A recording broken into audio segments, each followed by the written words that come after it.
know she's just like shaking her head. She's not listening. Maybe she's a multitasker. No, there's no such thing. They think they are. There's no such thing as a multitasker. Really something isn't. takes a sacrifice. There's always something. I got to defend the females that do a million things at once. Listen, they're 100 times better than us, I admit. Okay, all right. But with that being said, that's not saying much because, like, you know, you're in look who's in the middle. All right. All right, let's get this show on the road. Welcome back to Resolve Podcast, Resolve Radio. I still don't even know what we're calling it. We're just all here to listen. We haven't been here in a while, so. I don't even know what episode this is. It might be 5 or 6, but it doesn't matter. We're here with Dr. Henry Cooke. Why don't you introduce yourself and let's kick it off like that and talk a little bit about how you started in chiropractics and all that good stuff. All right. Well, hi, I'm Dr. Henry Cooke. And been a chiropractor now for 36 years. And I remember the day like it was yesterday on how I got started. Sitting at the kitchen table with my mom. My dad was away and my brother was out. And I'm a junior in high school, took an accounting class, and I'm like, oof, I can't do this. This is bad. I dropped general chemistry, and I'm talking to my mom, and I'm like, man, you know, I'd like medicine or something like that, but I like health. So she goes, well, why don't you maybe look into chiropractic? How old were you? I was a junior in high school. So what am I? 17? 17? 16, 17? So I'm like, chiropractic? I can barely say it. I'm like, no. Wow. I'm like, oh, okay. So she had a good friend who lived in Long Island who was married to a chiropractor. Her daughter was. So she invited them down. And so they all came down for dinner, and the guy adjusted all of us and talked to us. And he said, you got to go and see this guy talk. The guy from Sherman, the president of Sherman Chiropractic College, which was in South Carolina, is going to come up and he's going to talk. Why don't you go? I went there, listened to him for about 5 minutes. You know, through the whole, after that, I knew that chiropractic was what, you know, what I wanted to do. And been on that course ever since. You never looked back. Never looked back. You were confident in that moment at 17 years old that this was it. Yeah, yeah. Did you ever doubt yourself along the way? I didn't, but there were a few others who did. Well, at least you didn't. That's all that matters. You know, I had to take, you know, chemistries all over again, but with a purpose, I was able to get through it. Sure. And when I was in chiropractic college, anatomy and physiology, I'll never forget it. The first test, he goes, oh, you got to read the book. You got to do this. You got to do that. And okay, so I read the book. I'm going through the chapters. The test comes. And I think my score was like a 36. Out of 100. Out of 100. Okay. So what was the class average? Because that could have been pretty good. Well, no, the class, no, it wasn't. It was bad. Enough to where he writes on my paper, see me. Oh, no. I'm like, okay. So I go in and I see him, and he goes, I don't think this is for you. I think you should look to leave and do something else. So Wow. deep down, it's like burning me. I'm like, look at this guy. He's telling me to do this. I'm like, no.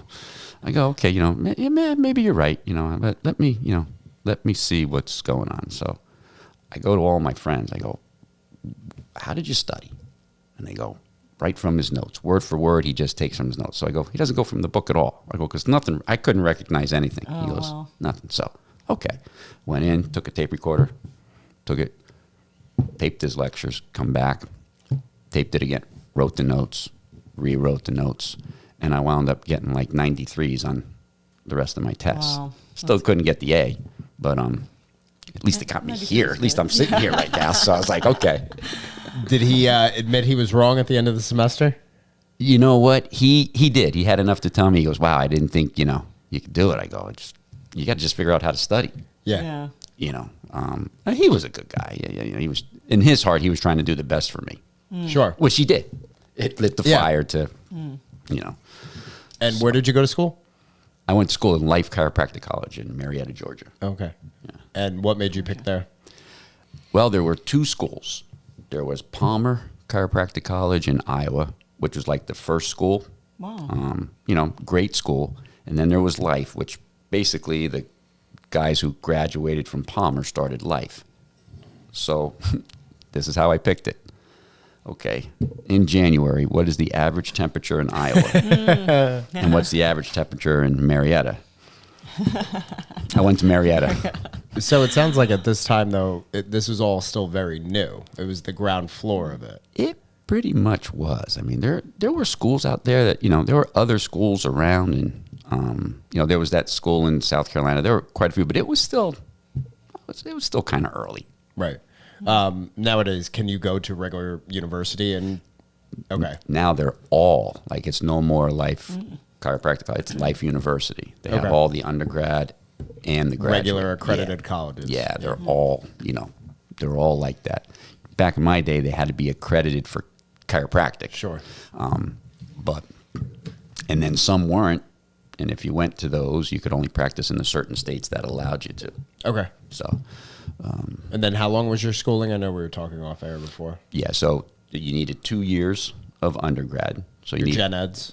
yeah, and then 4 years of chiropractic college. Okay. And that was all specific. Like you weren't bothered with history and all that other kind of stuff. All specific. You know, it's the pre-med curriculum. You needed this. You needed to score this to apply. So it was all pre-med. Yeah. Okay. So that was better for me because the other stuff is what. Is it more schooling now? Yeah, you need a 4-year degree. Okay. And then 4 years of chiropractic college. Right. But same credentials that you have. Like Yes. no different letters beyond your name. It's all the same thing. No. Okay. Still the same. Okay. How much has the chiropractic field changed since you started out to where it is now? You know, I think overall it hasn't changed that much. I just personally feel we're not educating the public enough about what we do. I think that's the change, because I think back when I went to school, 8% of the population saw chiropractors.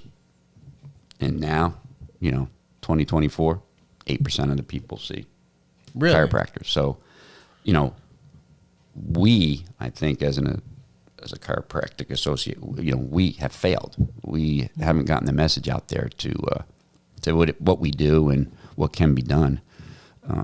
And why do you think that is? Because, I mean, I even remember before meeting you, just being a kid, like chiropractors, it almost was spoken about as if it was a scam, that you had to see them every week. And once you went to a chiropractor, it was like being on statins. You couldn't come off. Like you were just there. Yeah. Yeah. I mean, hey, I like that. If everyone wants to come forever, not come off, I mean, that's okay. But yeah, and that's it. And that's, of course, that's wrong, because it's all about the health of the body. So, you know, we got into chiropractic to basically, we're not treating anything. We're treating the body and letting the body heal itself. Right.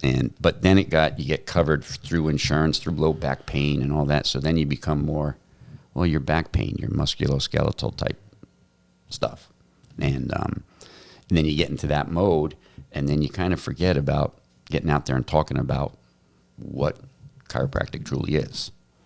And, you know, that's where we lost it. You get kind of complacent in what's coming in. I want to know then what truly is it? Like, if that's what is in your words the definition of it, or in your version? Because I do feel like there are many chiropractors with different versions. It feels like, because before I went to you, and I've been going to you for 25 years at least. Right? Yeah. We have an old relationship. Yeah. But, a good one. Yes. I followed this Henry to several locations. When he moved locations, it was not even an option to go to someone else. But before you, I saw 2 other people who were completely different. And there was something I didn't like, or I didn't trust them. And then, so I do think that you do a different version. And when I refer someone to you, I say he treats the whole body. He's not just sometimes people are just consider like the spine and that's it. But if I have a limb issue, like you were able to help with that. If I have a shoulder, knee, I feel like you always have a little bit of something to offer for that. And I don't think that's the same with other. Everybody does a little bit different. I mean, I went for what they call a CCSP, a Certified Chiropractic Sports Physician. So I did that extra. And so, because I was into extremities and, working on everything, not just worrying about a joint, but muscle, exercise, stretching, all that stuff to put it together. We, in the beginning, back in the day, before all this football became real huge in high school, I was with, Paramus Catholic, because we just put together anything, come out there, and they did great, but was able to work with the kids with the football team, that's great. with all the Campanellis and then back nice. then.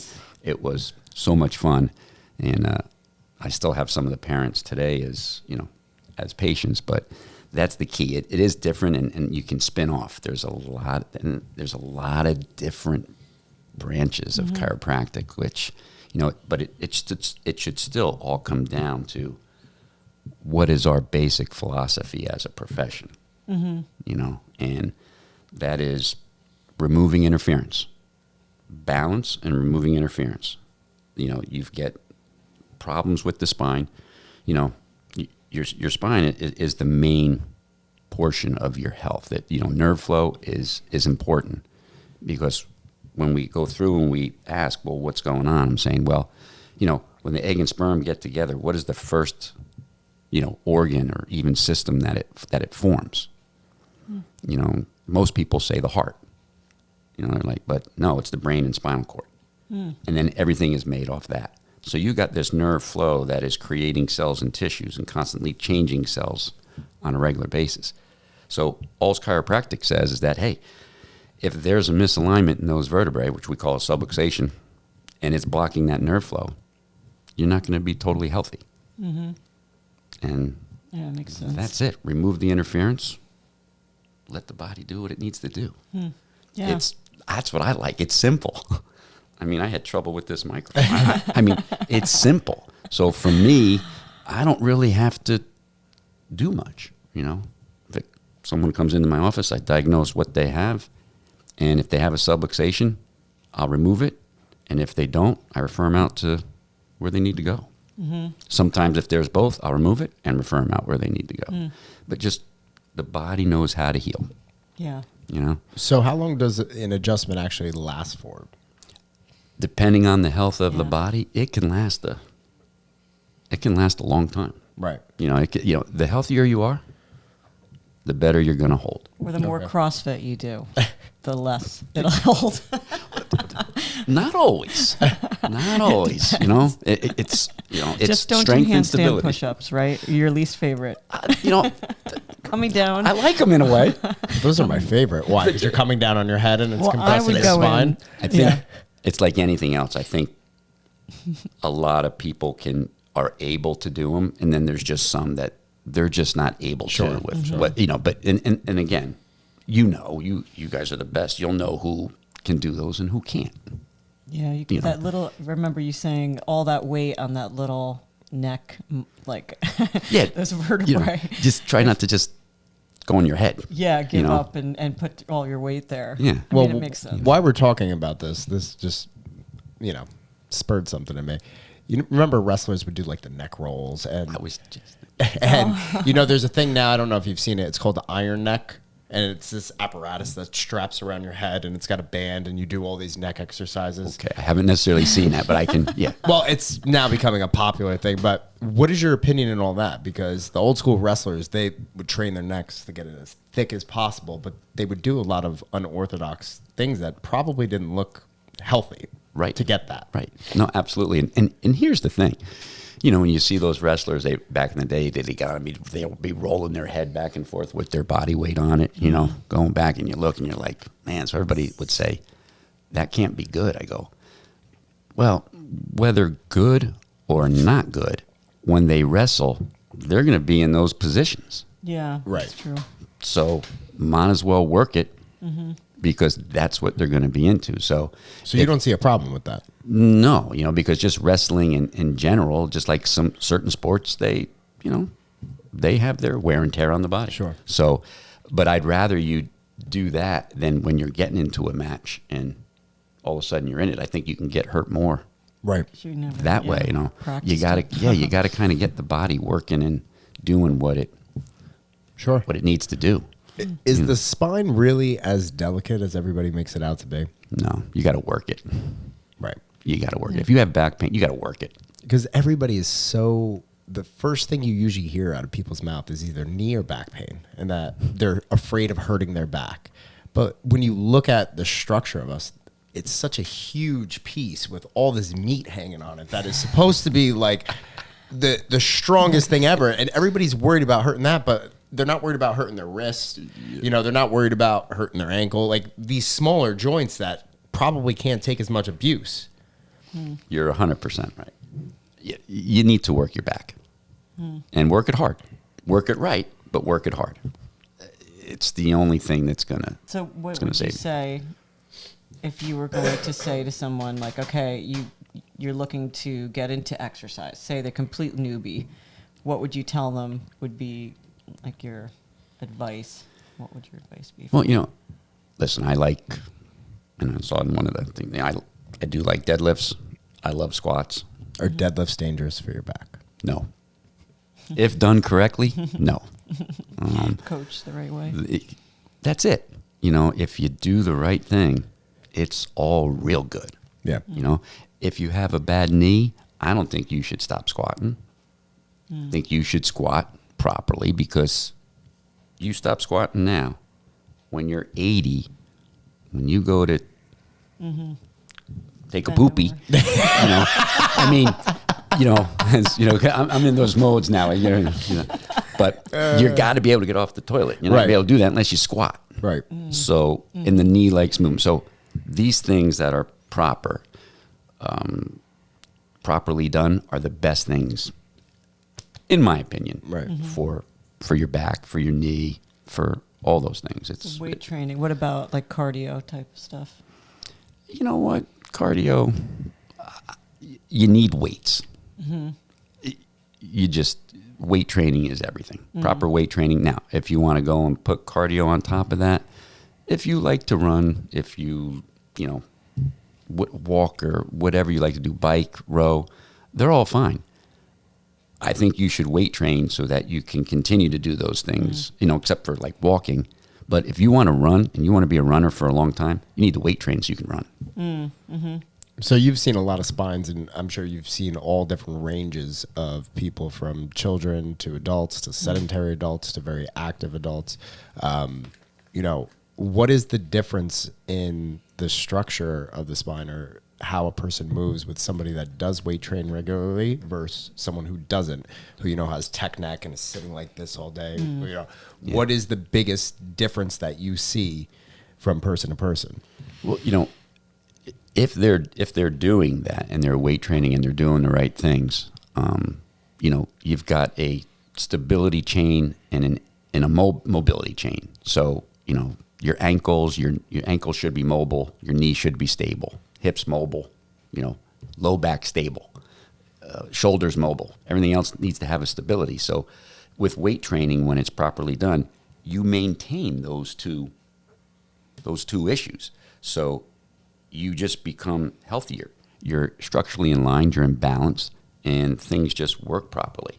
You know, you get that body, you get that environment in a position that it can heal itself and work itself. And without weight training, I mean, you see everybody as they get going, you know, osteoporosis, they do that. You weight train, you're not going to have that. Right. You know, Wolf's Law, the body will actually build yourself bone. It builds it up. It's strong for it. You need it. What's the definition of Wolf's Law? Oh boy, now you're, you know, I got to put you on the spot a little bit. Don't be throwing out big words and theories if you can't say. Well, you know what? I figured if I just said wolf, you know, I mean, but Wolf's Law is just it. Put pressure on something, you know, put pressure on the bone, put resistance into the bone, and calcium. The body will put calcium into the bone. Okay, that's Wolf's Law. You know, I got to make sure I don't say like, you know, proprioceptive neuromuscular facilitation. No, that'll go right over everyone's head. All 20 listeners, right over their head. It's okay. Basically goes over mine too. I was just, you know, I like saying it. Now, when dealing with the spine, if the spine is not delicate, why is there always such a hot debate about that S curve when we lift, a flat spine, and then everybody always, you know, we're told to avoid the rounded spine in the upper thoracic area. But then you see some really big power lifters, Eddie Cohen, one specifically, who deadlifted with a curve in his upper back, never had an issue. You know, where did we develop this? Like, what is a good back position, and when is it okay to round? When is it not? Yeah, that's a great question. Like you said, some people can get away with the round. I think overall, the reason why that's been brought up is that, most people, when you look, you're supposed to have a lordotic curve in your cervical spine, the kyphotic curve in your thoracic, and then the lordotic back in the lumbar. So these curves, usually most of us don't have that normal, what they say a normal curve is, but like, so then I think they come down to where, okay, well, since a lot of us are kind of straight where we should have a little curve, protect the back as much as possible. But, I don't know if it's so much as far as like rounding and things like that as it is, getting into the right position, making sure you're stable, making sure that everything is right. And I think for a lot of people, we have to worry all about that because our stability and mobility chains are just not working properly. Right. You get that going, and then I think, you can kind of miss a little bit on where you're on those things. Sure. Okay. Because I was always, not always, but I've learned that a little rounding in the upper spine in a deadlift or that is okay. It's when you see the mid back begin to pull and separate in the lift that's where the danger comes in. Right. Yeah, because when that kind of happens, when you get too much, when you get too forward or just that little bit going forward, now you're taking your body weight times, 3 to 5 on that area, and now put the weight of the deadlift, and it's hitting all that area. Yeah. Right. I think that's where we can run into some, some trouble. Yeah. What are your thoughts on a butt wink? Dangerous, not dangerous? A butt wink. Do you know what I'm referring to? I do not. Okay, so when somebody squats and you see they lose their pelvic tilt, their hips tuck under when they go below parallel. Yeah. So they no longer keep that flat or that S curve in their spine. It begins to duck under, and then as they come up, it winks back out. We call it a butt wink. Any thoughts on that? Well, again, I get it. I guess it all depends on the individual for the most part, but I would probably try to avoid that. Yeah.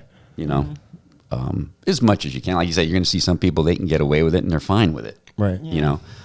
You talked about that today. There's anomalies to everything. You can say nobody should do this, and then you're like, well, so-and-so does this, so there are going to be people that are able to be doing butt winks and be 100% fine, probably.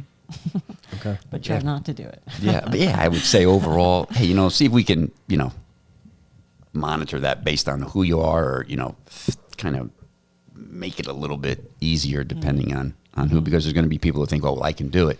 And they'll do it for a few months and then, sure, have issues. So in your opinion, what are some of the best exercises to strengthen the back if, somebody may have some issues that they're concerned about? Or something that we come across very often is bulging discs. Everybody that walks through the gym either has some kind of labrum tear or a bulging disc or something along those lines. I don't know why everyone is so broken, because I'm not even that broken and I do 10 times more than everybody else. But I'm just curious, like, why are these issues so common, and what is the way to strengthen around that? Yeah. Good question. I know one of your things. Yeah. I know you're going to say glute bridges. Yeah. My favorite. Yeah. A glute bridge is my favorite. I mean, I love that. I love the plank. What about the plank? I love like the elbow plank. Okay. But what about that for the spine? You know what I love about that is that there's not a lot of motion to it, so you can't really mess it up. Mm-hmm. And Or you can. I've seen it. Butts in the air. This is true. This is true. I should always, there's everything out there. But it's at least something that is fairly easy. Sure. And what you're doing is you're everything is just stabilizing all at once. So I love that. And you even, the glutes work, your low back is working, your mid back, your underneath. Everything has to fire at least a little bit. Sure. The more you get everything firing in the body, the more it communicates with the brain, the better it does. Okay. So, I love those. I love, reverse hypers. Okay. Yeah. You want to, love reverse hypers. I love the extensions, or the What would be your protocol for those exercises? Start out little. I like 3 sets of 10 glute bridges. If you can go to the one leg, do the one leg glute bridge. I like in between that going to start with a 30-second plank. And then after you can do those, then go to, 3 sets of 10 reverse hyper. What kind of weight would you put on the reverse hyper? I wouldn't. No weight. Not in the beginning. Okay. As time goes on, Would you band it? you can put weight. I'm not big in putting weight on there because it's more of the motion and getting those little guys that are down into that low back, communicating with the brain to hold that together. Sure. And I think one of the I think it was my physical therapist told me that there was a Bulgarian guy from the Olympic team, and Bulgaria was like phenomenal in deadlifting. And he said, they go, well, what's your secret?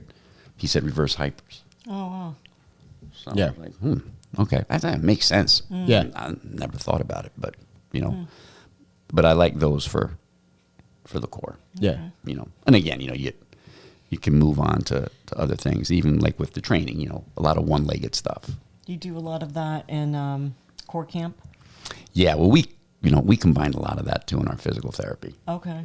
Because I don't know, it's almost like this scenario where you hear, okay, that's bothering you, so take a month off. Okay, and then after a month, you go back to it. It still hurts. Well, why don't we kind of work with that and try to get that going through that month so that when you are you're able to go, because taking that month off most of the time isn't the thing to do. See, I think that's one of the differences between you and someone else. Like when I tell someone, I can't even count how many people I've probably told to go to you. In fact, I had to tell Blake at least. She was telling me for years. And I said, I never really needed it. I'm not broken yet. But little did I know, I probably should have seen you a long time ago because it would have fixed my shitty hips. But tell him how I used to be like, who you should see. And he's like, Dr. Henry. Like it was a big I joke. knew about you for years before I actually walked in your office. Years. I know, because she's told me that. Yeah. Yeah. Well, I was going to say oh boy, I totally lost my train of thought now. She's a good referral system. Yeah. I've the told best. so many people. People would say The to me, best. I'm not going to a chiropractor. He's going to say to me, see me every single day of the week and you don't work out. And I said, not Dr. Henry. If you need to be seen more, he will, definitely encourage that. I said, but he's also probably going to say to you, you should still work out, but maybe do this differently and go lighter here, and then maybe add in some glute bridges and add in that, so I always appreciated that when I would see you, it wasn't, like I told you, that knee doctor I saw who said, don't squat anymore. And here, I'll give you injections in your knees and painkillers and drugs. Like it was such a stark difference from seeing you, and he's a different type of doctor, but still, like stopping the movement and not doing anything, I feel like is definitely not good. It's not. Listen, those guys, they're great. They know what they're doing, and that's their philosophy, and that's fine. It's not the way, I don't know if they know what they're doing. The joint, I don't know. I just in case, I'm not saying any names. But the body needs movement, and you can't just shut it down. Like you said, work it. What I like to say, our form of rest, okay, is resume exercise below soreness threshold. That's what should be done to get it going. Very, very seldom. Where'd you get that from? That's good. great. Oh, I didn't make that up. I wish I could take credit for that. But that was probably like that was during my CCSP Wow. time. Yeah. I'm always That going to was think all. of that because that's a great way to put it. Like just scale back a little bit. That's it. But, Don't stop. Yeah. Body doesn't like that. Well, you hear Scale people back. say, I stopped working out because of this, and now I'm more sore and I hurt myself. I'm more miserable. Why is that? Do you know what I mean? Like I Yeah. feel like that happens Because the body wants to move. The body wants to work. Muscles need to work. If you don't do that, you're going to be worse. You know, it's like when someone hurts their back, they're afraid to get back. You need to work it and work it even more. It just has to be done right. But that's the only way you're going to be able to manage that so that you don't have back pain bothering you for the rest of your life. You know, listen, we were made correctly, you know, fearfully and wonderfully made. Yeah. That's what we are. So just give it what it needs. We interfere with it all the time. I know. I think we think too much about things, and our bodies are complex and amazing, but sometimes I think get in our heads, and like you said, if you hurt yourself, I know that from experience, it's very mental, like getting back in. But you know, if you hurt yourself in a certain movement, I remember thinking like, okay, I've got to get back and do that, but very, very lightly and very carefully, and thinking about it. You know, how do I like not rushing, which is very common in CrossFit, rushing through movements. Like I know you love the workout Grace. Scoliosis for time. I know. I've walked into your office and you were like, "Did you do Grace?" Just looking at me. I'm like, "Oh, I might have, as fast as I could with 95 pounds." It's crazy. Don't worry, her cleans were all shit. Well, that's okay. I like consistency. That's they're good. consistently shitty. That's for sure. I'm not going to deny it. That's bad.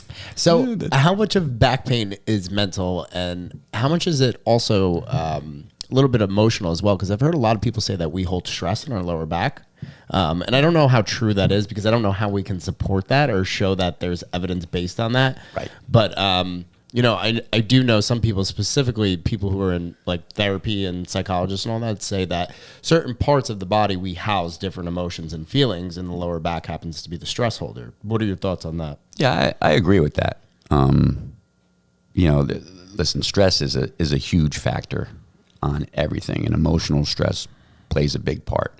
You know, you can have people, and the muscles, the spine, it'll just react to how you're feeling.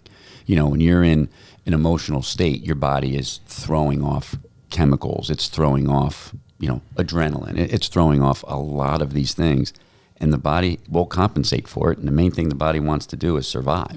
So the muscles will get affected. And with a lot of us, it is our low back.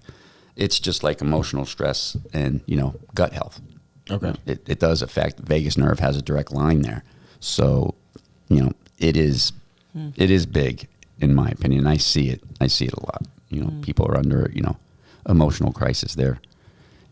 It's tough to have someone feel real good when they're emotionally battling something. Sure. You know, Understandable. and it can definitely hit the low back. You know, why does it go there? I don't know, but I see a lot of times people will get a cranky neck. I was going to say it could go here too. They get cranky necks. They just, you know, they just don't feel right. You know, Deb, do you have a cranky neck often? Sometimes it just feels that way. With how you walk in the gym on some days, I think I'm going to blame it on a cranky neck. Yeah. No, I'm glad that everyone's seeing our relationship, how bratty he is to me. I'm just saying. I mean, I'm an excellent reader of body language, so I'll just blame it on a cranky neck. Just cranky, not even the neck. Listen, show it out cranky. This way your neck feels okay. It's good. And then another thing that now we're going more down the chain toward the hips. One common thing that I see on all levels is weaker abductors than weaker adductors. Why is that so common? Where like that, specifically in squatting, people have a very difficult time with knee cave and driving that out. Is that in any way connected to the spine? Like what?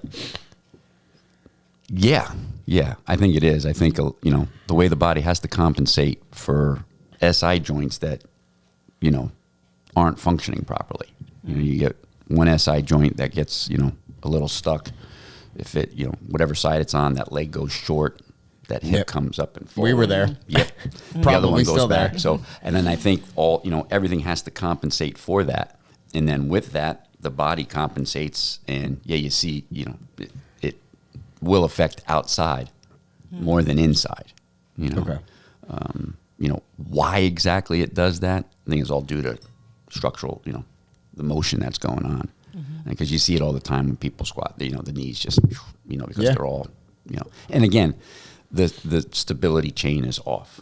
Right. You know, they're just not stable enough in their low back.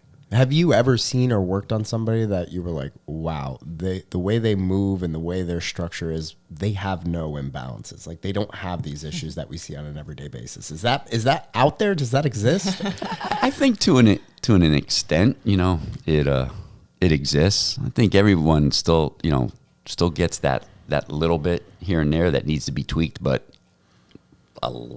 less often. Right. But that's the genetic factor, right? Like limb length and things like that. Absolutely. There's a lot of things that go into that. Even when you see someone regularly, I'm sure, I know this is the case with me once in a while, you're like, oh, you're doing pretty good today. Or, wow, you're not doing really, what have you been doing? So I think sometimes you could have better days and you can have. No doubt. We're going to have good days at the office and we're going to have bad.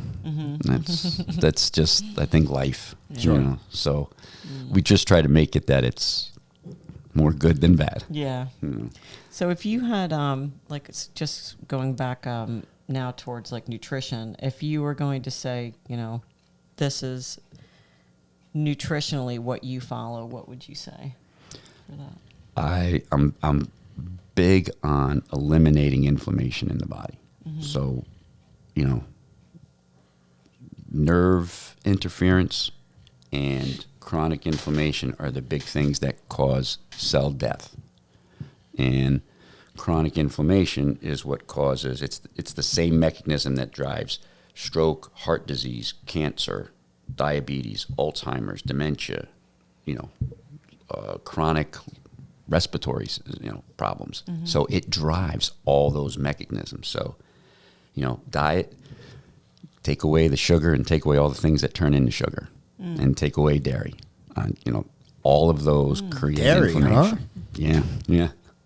Yeah, I do Dairy. remember you being, that's always been your thing, like not to. So what's dairy is inflammatory? Inflammatory, highly inflammatory. So all the good things are inflammatory. It's like, Love me some whole milk. yeah. I have a guy and he goes, I drink a gallon of milk a day. Really? I'm like, whole milk? No, skim. I'm like, oh, It's like okay. water. I'm like, yeah. I'm like, it's still sugar. It's no good. Is he in good No. health? I was gonna say. No. Wow. No. Easiest way to bulk, gallon of whole milk a day. Put on weight really quick. Back in the day, I used to drink it all the time. Yeah. Wow. But it's just, when we find out all what chronic inflammation does, even arthritis, osteoarthritis, it's the pathway on how it starts, basically from chronic inflammation of how we eat, and then it's mechanically driven forward. So, what you eat is extremely important. Yeah. But let's, I have one question. Now, that doesn't apply for athletes though, right? Because athletes have different nutritional needs. Like the infamous thing is Marshawn Lynch eating Skittles on the sideline in between plays and things like that. Like athletes need that glucose, that high sugar input. Michael Phelps eating 11,000 calories a day, training for the Olympics. Eat McDonald's, Right. I mean, you just try to get those calories in as much as possible. So that's kind of a different issue because you need a ton of those calories in because with the way they're working, they're burning all that. So they're not going to have those issues. However, I do wonder is, okay, those are still inflammatory processes that are going in. Sure. What's the effect on them in the future? Right. There's certain things that you have to do to get that in. It's tough to eat anti-inflammatory and really get all those, all those calories in there. I mean, you can only eat so many avocados a day. Sure. It's like, all right, what do I got to do? So, and listen, eating that other stuff, you're working hard, eating that other stuff, it's enjoyable. Right. Yeah. So, What's a weakness for you? Oh, If you're like, yeah, I have a ton of weaknesses. I think we did talk about. Did we talk about the donut race or the or something? Yeah, I mean, I have the pizza thing at the yo, shore. yo, down the shore. Yeah, you know, you can't go down there. It's okay. Let's try to stop and have a slice of pizza, and then you hit the midway. You got sausage sandwiches. No, And I mean, you're talking Seaside Boardwalk. yeah, it's like, you know what? I can dirty to me. Yeah, I mean, if I were to tell you, oh, I don't eat that. No, I eat that stuff. You just don't. Couple fried include it in Oreos daily on the life. way out. That's a given. If you don't, you should be upset with yourself. So You know? once in a while, you're known to throw caution to the Listen. wind. You have to. I mean, I think if you're going to be good and eat right, you do that so you can cheat. Because you don't want to deny yourself. Do you drink? that. Yes. Okay. Yeah, I do. And if anybody's out there who's my friend, listening, they're like, Those Ohio State They'll be like, guys. oh yeah, Ohio State. Yeah, he's going to say it's just seltzer, but it's not. He drinks Especially- when Ohio State's not doing Especially well. when we're losing in the fourth quarter. It's not good. What's your drinking choice? Again, I have several. You know, Your go-to. the go-to is tequila. Okay. Yeah, I like tequila. You know, if I'm watching Ohio State, you got to put like a little tequila and a lot of seltzer because you know, a couple of those have to last you throughout the Gotcha. the game. Hot topic: plant-based versus regular meat diet. Thoughts? We were just talking about that. You know, Yeah. you know, I'm not a fan of totally plant-based. Why? I just don't think, you know, if we listen in our thing, we want to create a proper environment. That proper environment is muscle is the most important thing you could ever have. Sure. You need that. You want to take a look at people in their 40s and then look at them again in their 80s. I'll go to say that for the most part, the more muscle they have in their 80s, the healthier they're going to be. Right. So The organ of longevity. that's it. And you need that. You know, for women, 25% or less, men, 18% or less. That's your body fat percentages. That's where you should be at. That's the environment you can thrive in. So muscle, and I just don't feel that you can get enough protein in your body with plants. Right. I mean, listen, dinosaurs were big, but the big ones were the meat eaters. So, you know. The feared ones. You know, but with that, I mean, I like organic meats. I mean, I think organic meats are good because they're not inflammatory. grass-fed. And Grass-fed. You know, now you got grass-fed and it needs to be grass-finished. Because Yeah, grass-fed 100%. only Yeah, means, it's that Yeah. could be a year, you know, grass-finished. Sometimes it just could have been a little bit of grass they gave them before they slaughtered. That's it. You know, and you you're have no allowed way to. monitoring it. It's true. It's funny how all of our natural food is considered, you know. Do you think we are naturally omnivorous or we are naturally carnivorous? Like, if you had to guess, because it's such a hot topic right now with, you know, there's that big push of, well, we only ate plants and berries and nuts when we couldn't get a kill when we were cavemen. And now, you know, we're focused on other things with our diet. Do you believe that or? Well, I mean, no, I mean, because when you're a caveman, I mean, when you couldn't get a kill, then okay, that's what you had to eat. But when you got a kill, you Right. ate that. You know, you need that. Right. You know, I think it's all here. It's, you know, you need it. You know, healthy meat, healthy protein. I don't think there's a better substitute. How much protein do you try to get in a day? I try to get in, you know, try to get in like a gram per pound of my body weight. Okay. You know, or at least get close to that, or at least 80% of that, you know. what would be a favorite meal if you were? And I'm not talking like cheat meal. I'm saying We're not like, talking if you're- Midway if you're like, I'm gonna sausage eat- and pepper sandwich. I'm gonna eat this dinner tonight. What are you gonna eat? And it's like your, favorite stuff. But I mean, listen, I eat a lot of chicken, but I love steak. So, you know, I love like a nice steak, great salad, and broccoli. Wow. Okay. That's No starch. no, I won't go starch because starch is inflammatory. So I stay now unless I go my potato or something like that. But like, Okay. listen, my thing is I love a bowl of pasta and like meat sauce on it. You know, but I tell you what, I do feel the effects of it. Okay. And all my Yeah. members, Sure. all my members who are around me will tell me, yeah, he does. Yeah. So. So when you're eating inflammatory foods, like some of the effects could be what? Like You know, number one, you feel sluggish. You know, my digestion becomes off. You get a little achy. You know, and you don't really know it when you're doing it because you don't think, but what you really know is when you really eat an anti-inflammatory way and clean for a while, and then all of a sudden you go back to that. Like I'll have a weekend, and it's like, yeah, it's just. And I think some people think that that's the way you always feel with those, like, oh, I'm always tired after lunch and achy and don't feel great and have a little stomach upset. Like it's almost like they adapt to that as being the norm. And then when they start to eat anti-inflammatory, they start to do something like, say, the Whole30 or something where you're cutting out sugar and things like that.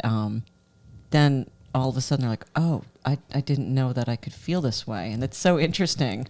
And then they try to add something back in and feel horrible. But it is an eye-opener when you do stuff like that. It is. Listen, in chiropractic, we always said the biggest subluxation you have to deal with is the one above atlas. You got to get into their head and say, hey, this is what it is. Do you want to make that change? Right. Because feeling like that, your body's not made to feel like that. Just because you don't want to hear it doesn't mean it's still not the truth. Exactly. Listen, we are going to have believer in that. Yeah. We all have beliefs and values, and okay, so here's the info. Right. Take Do what you want with it. But it's kind of true.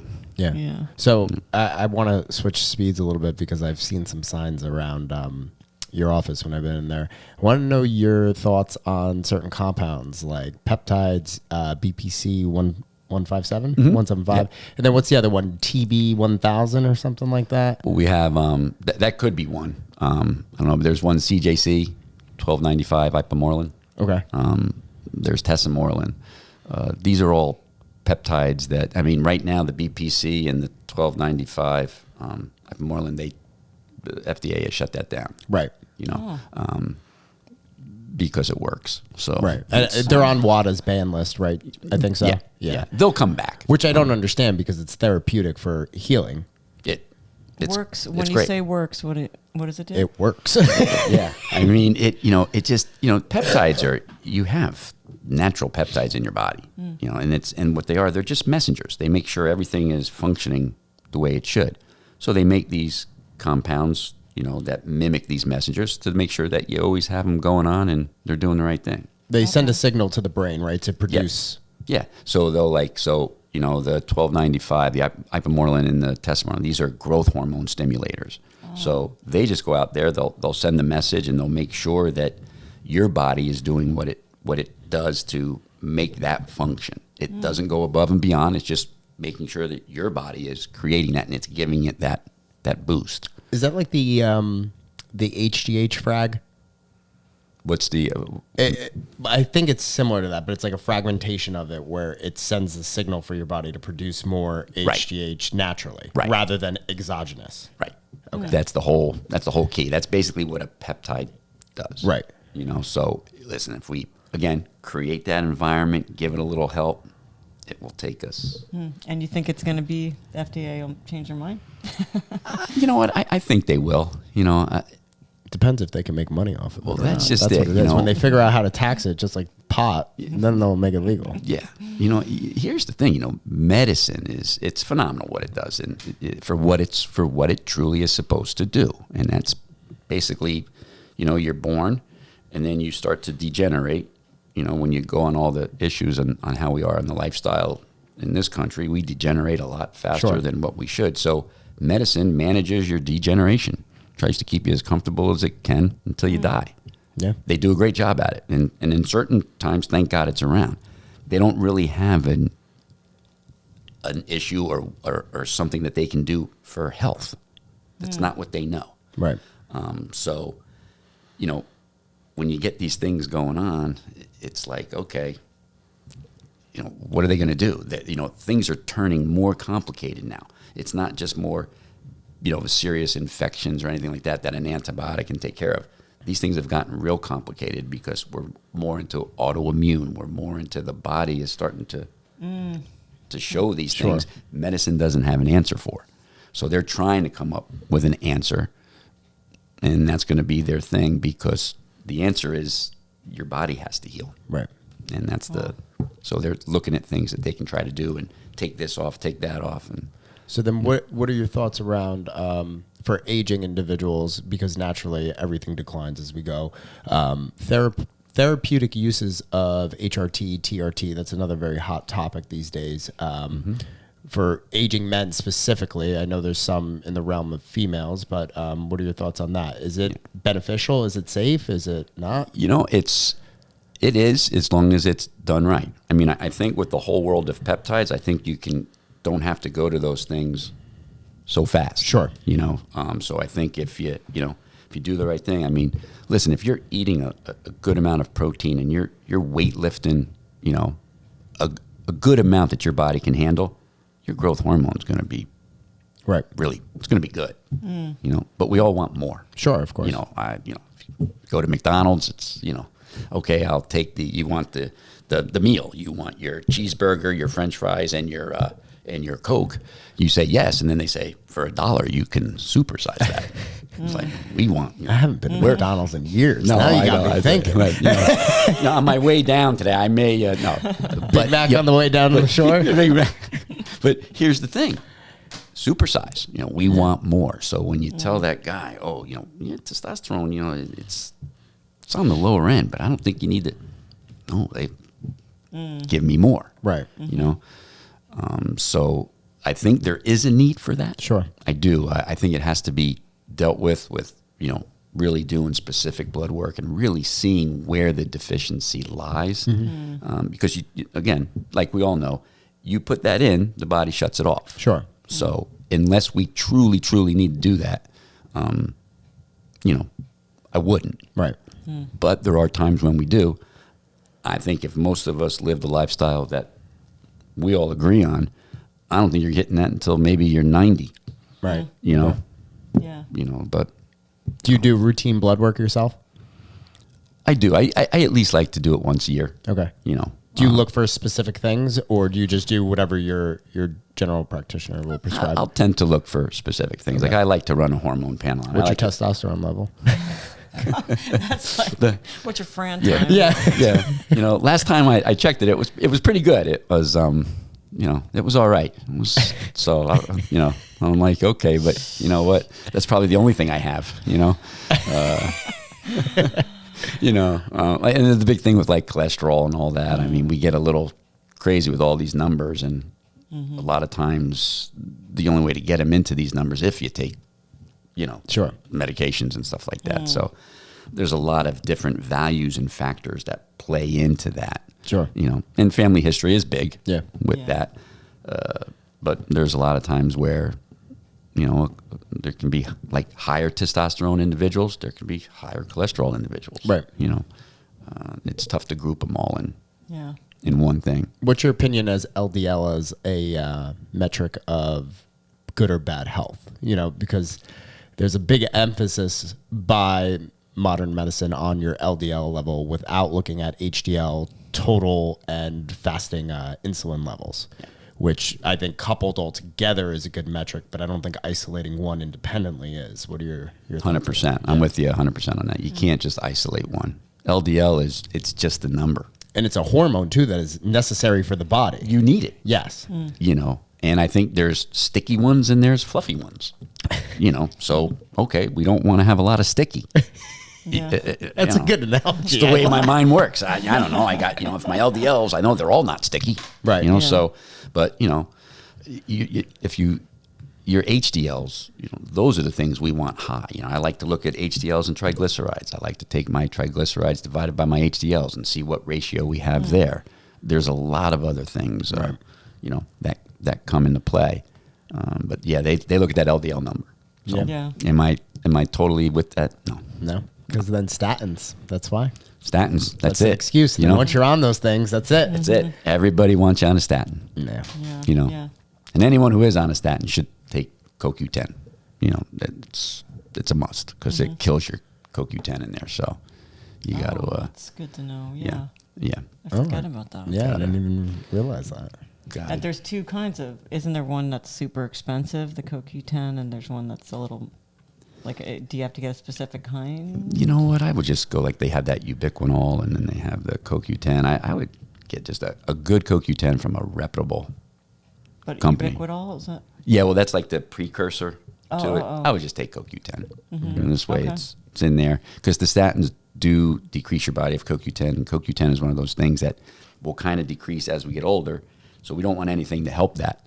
As long as we get healthy, we'll keep that. And if we supplement with that, that's good. And listen, anything that works, Yeah. it's pricey. That's just Yeah. That kind is of, true. you know, That that's is- kind of the way they Or go. is it's illegal. Or it's illegal. Yep, absolutely. Those are the two stipulations for if it works. That's true. Aside from creatine. true. That is the one gift that they gave us, creatine. Yeah. Thank and God. it's cheap. And it's cheap and it's legal. Yeah. So, do you take creatine? I don't. Okay. I don't. I used to. I used to take all that stuff. You know. Go to GNC and have a shopping spree. Oh yeah, I would load up on With it. your BCAAs and your Man, I creatine. would do that, you know. Oh, let me take my pre-workout and ooh yeah, I feel that tingling. Yeah, the beta alanine kicks Exactly. in. He's like You're scratching. Okay. What it's does that mean? working. Yeah, I feel good, and all of a sudden I'm itching like for the rest of the day, and I'm like, okay, yeah, but yeah, look, I did it all. I did it all, and then I stopped it all, and I'm like, I feel a little better. Yeah. You know, if I want to get, you know, jacked up before I go work out, I have a cup of coffee. Yeah. It does it Yeah. for me. I'm like, okay, I'm ready. What's So, your workout routine these days? You know, I do a 3-day a week, you know, combination of cardio and weights together. You know, a little metabolic workout. A lot of walking. I do a lot of walking. Yeah. Yeah. As long as I'm not on the boardwalk, I'm better. Well, then that's just mitigating the Yeah, damage. exactly. That's it. the problem. So, you know, walking those, that's what I feel good with. Okay. You know, and I'm not the one. I don't want to. I enjoy exercise. I don't want to do it for a long time. You know, I like Yeah. my half hour. Let me get in and get out. So 3 days a week, 30 minutes a day, and then you supplement with walking the rest of the day. And I mean, Yeah. you're on your feet all day. Yeah, I mean, Yeah. I'm doing that stuff, and sometimes I'll throw in some more. If I do like a push-ups, pull-ups, that kind of stuff. I could do that every day and get away with it and feel decent. But that's kind of my Did you play sports when you were younger? yeah. What'd you play? So I played baseball, basketball, football, but mainly in high school was basketball, football. Okay. Do you do anything now? No. Used to play basketball. You didn't go down the pickleball rabbit hole like everybody's going? I haven't gone pickleball yet. You know, that sport has one of the top injury rates right now. No doubt. No doubt. You don't have any patients that are like, I've had pickleball Doc, in it. help me. Well, a lot of times you get these guys, we're in our 80s and they want to go and play pickleball. Yeah. Yet they've been on their couch for Yeah. That's why I think last it's 10 such a years. high injury rate right Yeah. now. It's people that have not done any physical activity and then they're jumping in that. And, That's interesting. what what happens. You want a healthy life, move more, eat less. That's that's the dynamic. Yeah. I mean, and eat good food. you got to Yeah. eat good. You got to lift weights. You got just if anyone you see it, it's just because I've been around a while, so I've adjusted people who are kids who are 2 weeks old, and I've adjusted them 92 years old. Really? And that whole You've gamut. is- adjusted a child that is 2 weeks old? yes. Well, my own I adjusted 2 minutes old. Holy shit. So yeah. Weren't you afraid like you'd break it? No. Yeah. I mean, you don't do the same type of Yeah, no, adjustment. I know that, but that's like horrifying. Hey, It's I'll simple. tell us one of my favorite Dr. Henry stories is I brought one of my children, I'm not sure, I think it was Corinne, to him, and she had just gotten from the pediatrician, and she had double ear infections. But I was going to him for an adjustment, and I had her in her car seat, and I said, "Would you mind looking at her?"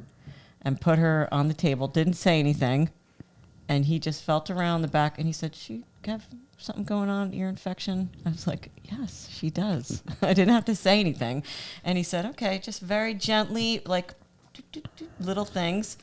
And then he said, "She's going to have a little bit of a fever. She's going to have a runny nose. She's going to be a little irritable. She's going to sleep great tonight. Tomorrow she'll probably be better. It's going to drain." I don't know if you remember this years ago. Do. And exactly what he said. And I was like, "Oh, I'm sold." I didn't. So when I had to go for a recheck with her, never got the antibiotics. I went and brought her in. They're like, "Oh, ears are clear. Those antibiotics, they really work." I didn't say anything. I just I would have been like, no antibiotics here. I didn't say anything. I just thought, oh, that's interesting. Okay. So, I mean, I do think there's a lot to say, for that, and it's very different. Like, automatically someone who's uninformed would be like, yo, they take the baby's neck and snap it. Like, no, it's very tiny manipulation of these gentle little movements and stuff. Yeah. And again, that's just the power of the body. And you know what? That day when I said, oh, she has it, is there things going on?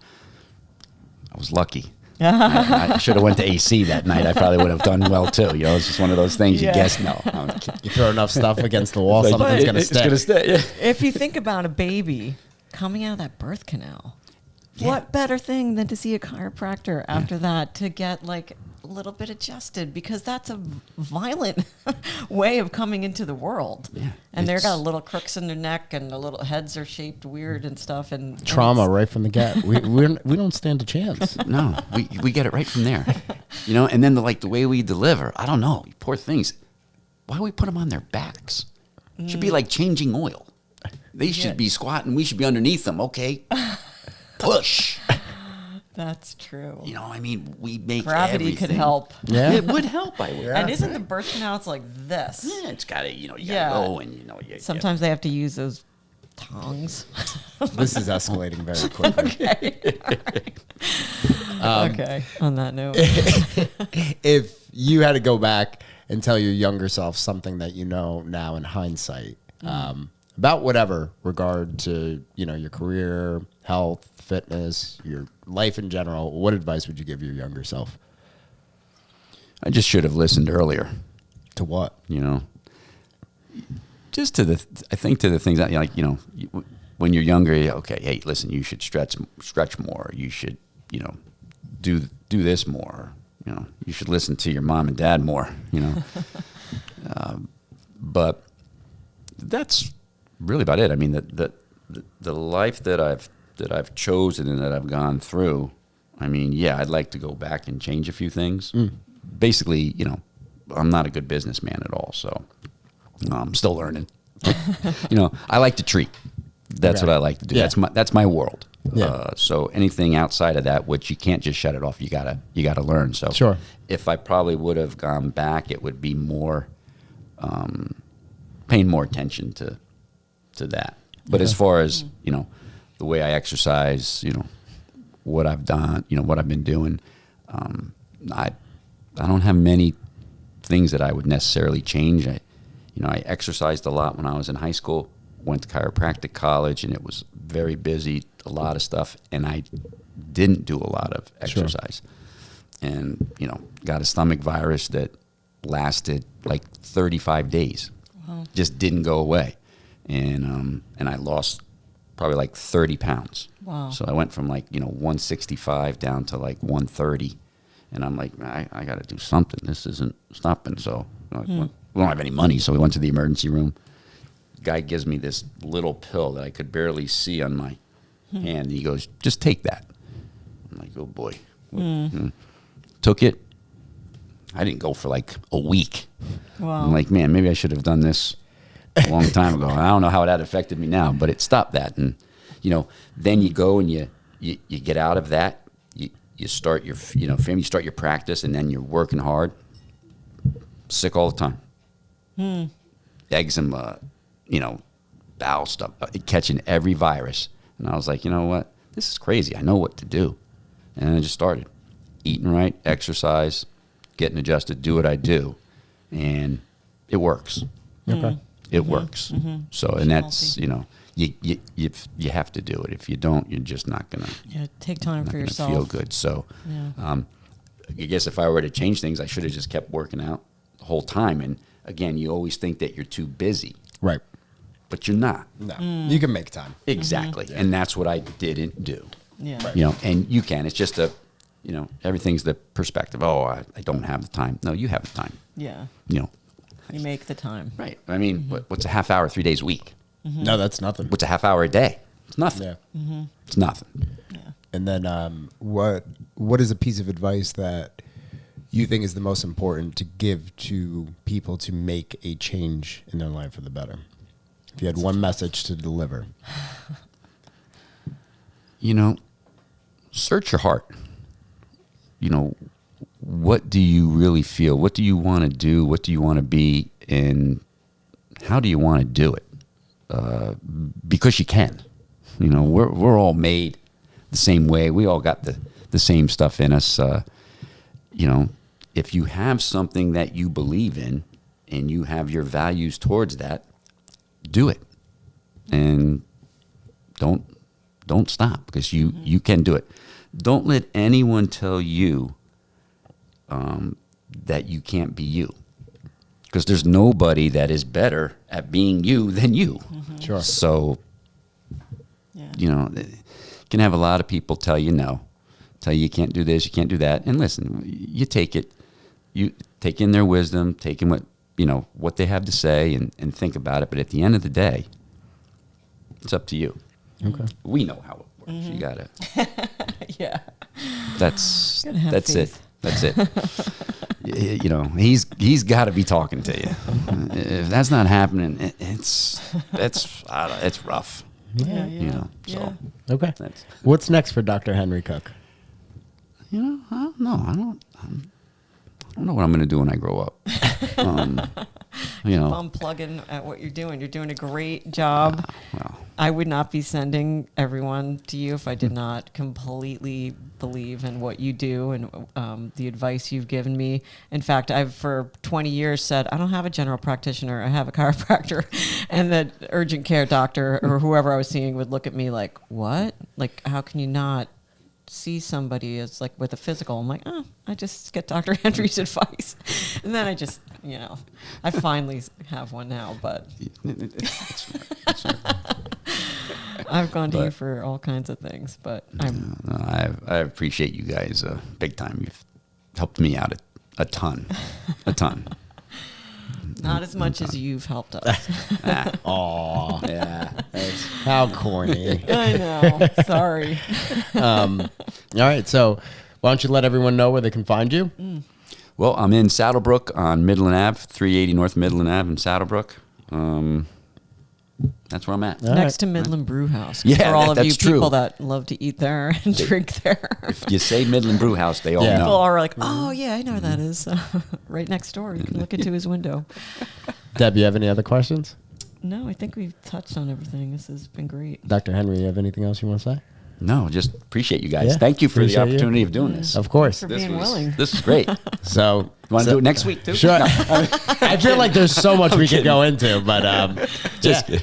So Saddlebrook Chiropractic, Resolve Fitness, 17 Passaic Avenue in Hawthorne, Resolve Nutrition and Training, remote coaching and all that. Find us on Instagram. The handles are what they are. It's the names of the business. And hopefully you got something good out of this. Thank you all for listening.